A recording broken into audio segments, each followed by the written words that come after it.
मैं हुसैन सुल्तान रणभूमि न्यूज़ में आपका स्वागत करता हूँ। आज फिर एक नई खबर के साथ में आपके सामने हाजिर है।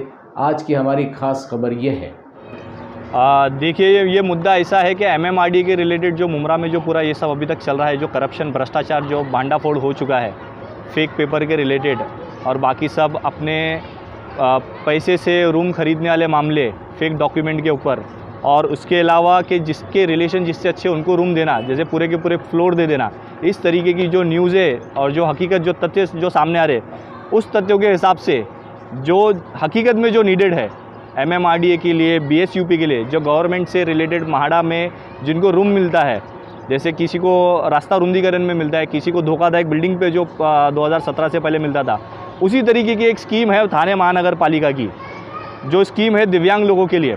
दिव्यांग लोगों के लिए अंतर्गत बीएसयूपी के लिए टेम्परेरी बेसिस के ऊपर रेंटल हाउसिंग सोसाइटी के अंदर रूम दिया जाता था, जिसमें से हमारी जानकारी के हिसाब से 190 लोग का ये रेंटल हाउसिंग के अंदर इनको मिला है, जिसमें से अब 30 लोग अभी भी बचे हुए हैं। ये मेरे पास लेटर है थाने महानगर पालिका के, ऐसे कुछ 30 लोगों की लिस्ट है मेरे पास, जिसके अंदर वो लोगों को अभी तक रूम नहीं मिला है। अब वो रूम नहीं मिला तो ये एक इन जनरल बात रहेगी, आपके समझ में नहीं आएगा कि नहीं मिला है मतलब क्या। तो मैं आपको ये बताना चाहता हूँ कि जिन लोगों को मिला है उनके अंदर फॉल्ट ये कि वो 45% डिसेबल, जैसे सर्टिफिकेट रहता है डिसेबल कितना परसेंट है जो भी पर्सन है, तो किसी का 45%, किसी का 55%। तो जो मेरे साथ जो लोग खड़े हैं अभी यहाँ पे, उनका 65%, और कुछ लोग हैं उनका 100%, जो ब्लाइंड है 100% डिसेबल है, उनको नहीं देते हुए 45%, 55% वालों को दिया गया है।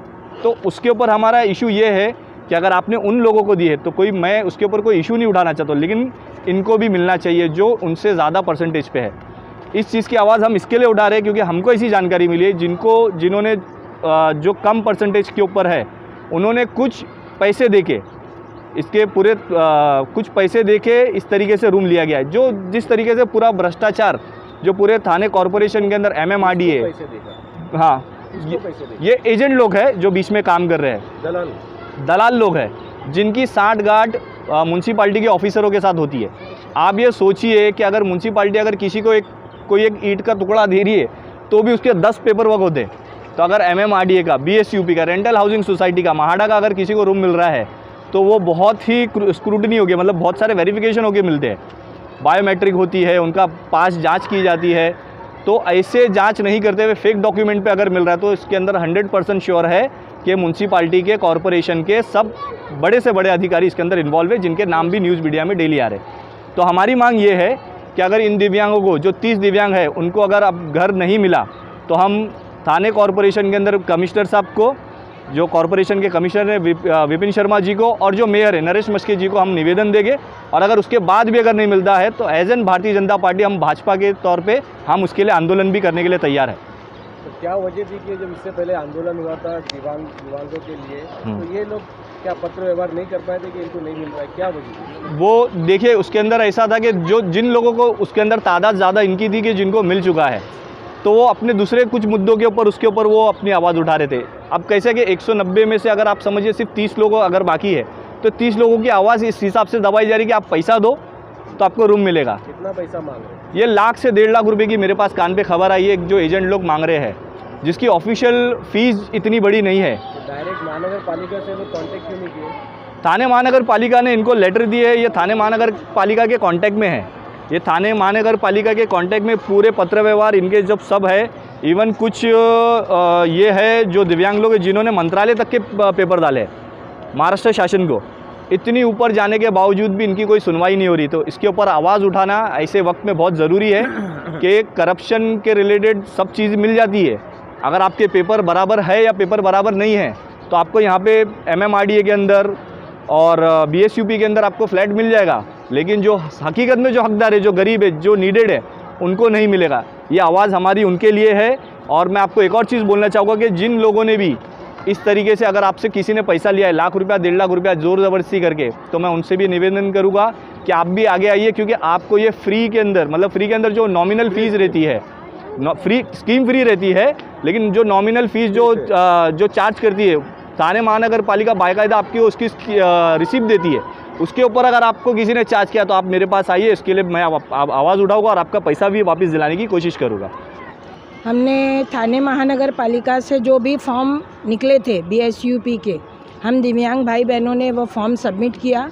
उसमें से रूम अलॉट किया गया। ये कहा गया कि जो 90 और 100% वाले हैं पहले उनको दिया जाएगा, उसके बाद उससे थोड़े कम वालों को, और ये लॉटरी सिस्टम निकाला जाएगा। मगर लॉटरी सिस्टम निकालने के बावजूद 40-45% वालों को रूम दे दिया गया। हमारी आपसे थाने महानगर पालिका से यही विनंती है कि जो हम मुस्तहिक लोग हैं 65, 100, 90, उन लोगों को किस तरह से इन लोगों ने यानी देखकर एक सौतेलापन उनके साथ किया, किस हिसाब से कम परसेंटेज वालों को उन्होंने किस हिसाब से रूम दिया। तो ये सब मिली जुली भगत है, मिली जुली सरकार की वजह से ये काम होता है। आपको लेटर कभी दिया था मनपा प्रशासन ने? मनपा प्रशासन ने 2020 में है कुछ, 2018 में हम लोगों ने फॉर्म सबमिट किया था। और शामिल नहीं थे क्या जो भी आंदोलन हुआ था? नहीं, आंदोलन में तो शामिल नहीं थे, लेकिन फॉर्म हम लोगों ने सबमिट किया था और हमारे पास रिसीव लेटर भी है उनका, थाने महानगर पालिका का। फिर हम लोगों को क्यों इन्होंने निकाल दिया उसमें से? और अभी जो ज़रूरतमंद लोग हैं, जो 30 लोगों को यानी नाम पात्र में आया है, उनको भी वो लोगों ने घर नहीं दिया। क्या उनको ज़रूरत नहीं है या उन्होंने पैसा नहीं भरा है?